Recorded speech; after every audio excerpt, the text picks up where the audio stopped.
Roth with the Dean King Training Institute here. I have a very honored opportunity that I get to sit down with this gentleman next to me here on my right, Mr. Darryl Bundy from Dentcraft Paintless Dent Repair out of Northern California. Darryl, thank you, first of all. Thank you very much for joining us. Darryl's, before he started his PDR career, was a United Airlines mechanic. Decided to go into paintless dent repair in 1995. Trained with us in 1995, which was 24 years ago. I mean, this gentleman's been around our industry for a very long time and very well respected in our industry. Okay, you were a United mechanic. I've never had the opportunity to ask you this question.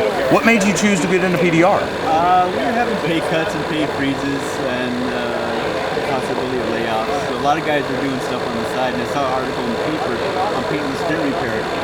So I checked into it, went to a few different training facilities, and when I went to thinking, I'm like, holy cow, it's so much more.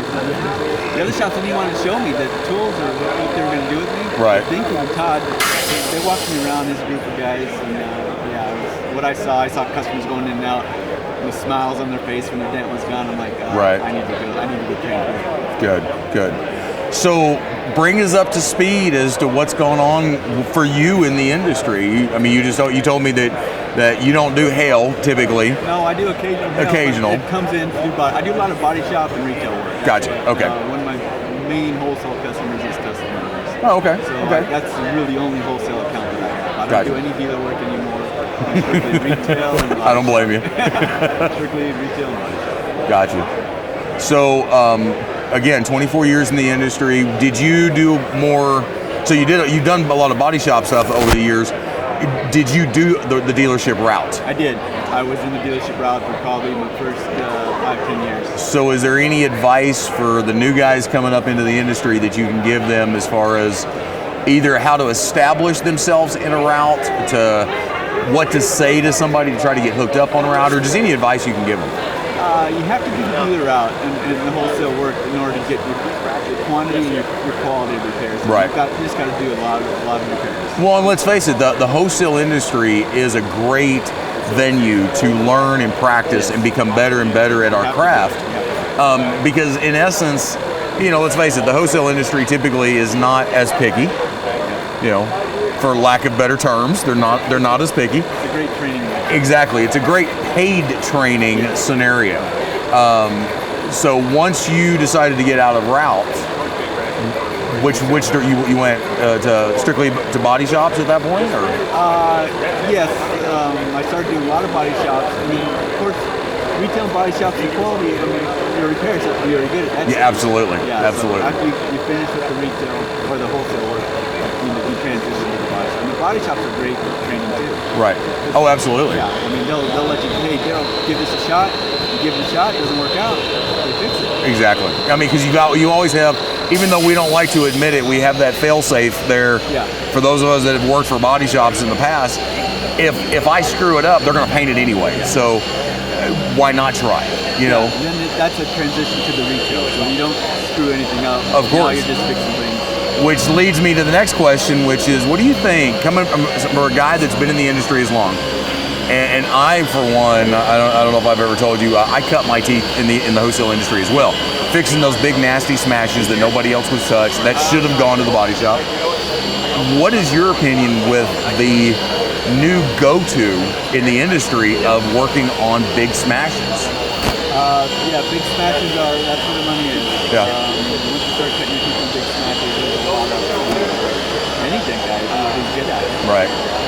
It's definitely a different realm of the industry and the process to learn to do those big smashes, but it can definitely be done. I mean, it's proven. Can be done, and there's a lot of money and a lot of opportunity there still. I think the retail market is still open. I mean, it's untapped. I mean, a lot of people still don't know about this. This is true, and that's very surprising even for me as well. I mean, it's 2019, and the thought of somebody, and people don't know, the thought of somebody not understanding what we do and how we do it, and even not even that far, they don't understand how we do it, and that's okay. They don't need to know all of that, or they don't see it, but they have never even heard of it. And it's like, how have you not heard of paintless dent repair in 2019? So just to finish up, and I do greatly appreciate the time that you've taken to sit with me. One piece of advice. Again, you're 24 years in the industry, and again, well respected in the industry.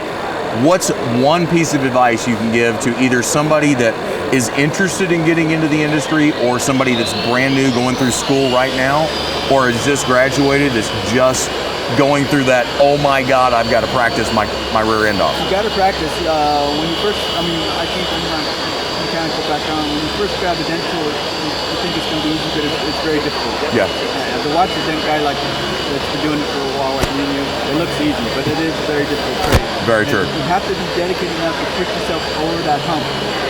Because it's very difficult. And once you get over that hump and start being comfortable with your tools and repairing dents, that's hard. You gotta be very dedicated. Yeah, that's true. It is the dedication. No, it's not something that you're gonna just like. No. And not everybody can do it. I mean, that's just the case. There's a lot of dedication. One of my favorite things that a student will say to me is, I'll show them this and do whatever, and I'm doing a demo for them or whatever, and they're like, "How'd you make that look easy?" It looks easy. And it's like, well, exactly. But my response to them is, to be honest with you, if I can't make it look easy, I shouldn't be teaching you. Yeah. And that's kind of always been my thought process. So, but anyhow, yeah. sir, it's been a pleasure. Absolutely. Practice all the time. It's been a pleasure. Enjoy the show. Go grab a beer. All right. Take care. All right. Thanks, guys. We'll see you soon.